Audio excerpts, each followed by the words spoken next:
It was a foreign concept to pass on first down, let alone line up with 3 or more wide receivers in the NFL a little over 20 years ago today. You ran the ball, mixed in some quick passes, and went vertical out of necessity. This was the formula for most offenses back then. At least until the St. Louis Rams turned the concept on its head. From 1999 to 2001, the Rams introduced an aerial-oriented offense, built around speed, stretching the field, and precise timing to go along with a dynamic run game. It all started when Rams head coach Dick Vermeil promoted Mike Martz to offensive coordinator.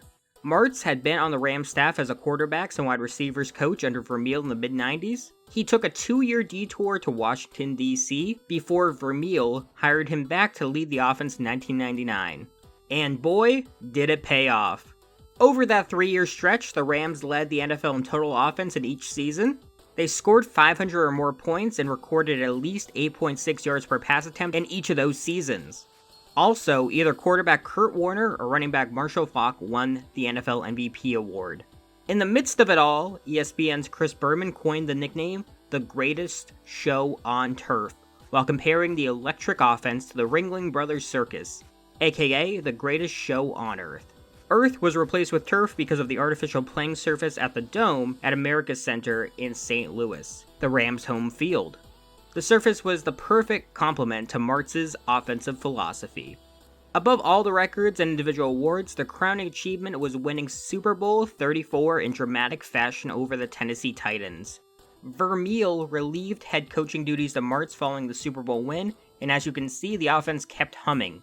However, the Rams lost to the New Orleans Saints in the wildcard round in 2000, and after rebounding with a 14-2 record in 2001, they reached Super Bowl 36 but fell to a young Tom Brady and the New England Patriots despite being 14-point favorites. Nonetheless, the greatest show on turf was one of the most prolific offenses in NFL history and deserves to be celebrated. Let's take a look at what the key pieces are up to over 20 years later. Kurt Warner. Kurt Warner went from a grocery stocker to an NFL starting quarterback in barely a 2-year span. He took over after Trent Green went down with a knee injury in 1999, and the rest is history. Warner took home the NFL MVP in 1999 and 2001. During those seasons, he threw for a combined 9,183 yards and 77 touchdowns. He was inducted into the Pro Football Hall of Fame in 2017, and today, Warner works as an analyst for the NFL Network. Marshall Faulk. Dick Vermeil should be arrested for how he acquired Marshall Faulk. Vermeil flipped 2nd and 5th round picks for a former 2nd overall pick in the prime of his career. Pure highway robbery. Faulk went on to register 1,381 rushing yards and 1,048 receiving yards in 1999 for a total of 2,429 yards from scrimmage, breaking Barry Sanders' record of 2,358 set 2 years prior. He became the 2nd player after Roger Craig to eclipse over 1,000 rushing and receiving yards, respectively. During the greatest show on turf 3-year stretch, Faulk was named the NFL's Offensive Player of the Year every season and won the NFL MVP in 2000. He was inducted into the Pro Football Hall of Fame in 2011.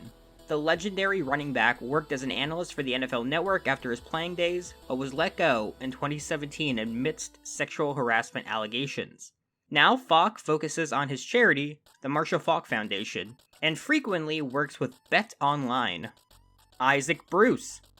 Warner's favorite target, Bruce was an absolute stud at wide receiver and eclipsed over 1,000 receiving yards every year of the greatest show on turf run. He also added 27 total touchdown catches. Bruce's greatest moment as a Ram came when he caught a 73-yard touchdown in Super Bowl 34 to give his team the lead with 2 minutes left in the game. After football, Bruce now runs his own construction company, Bruce Construction Management, down in Fort Lauderdale, Florida. He was inducted into the Pro Football Hall of Fame in 2020. Torry Holt.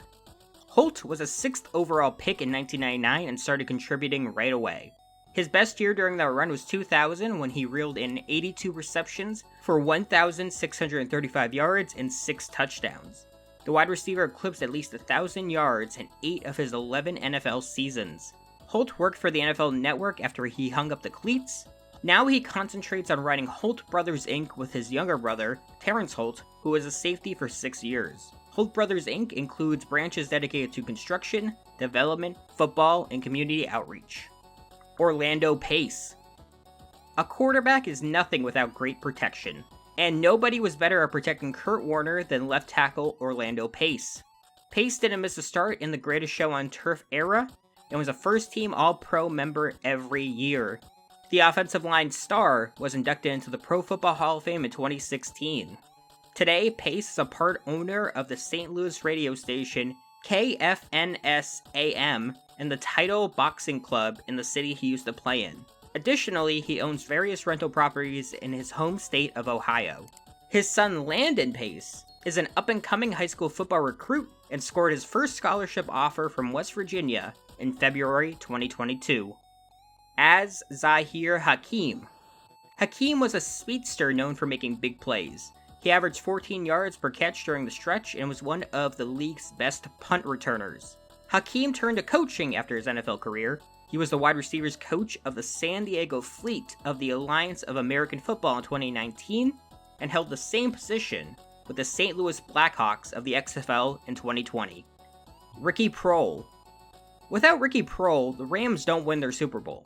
He had a game-deciding 30-yard grab against the Tampa Bay Buccaneers in the 2000 NFC Championship to give St. Louis the lead with 4 minutes and 44 seconds remaining.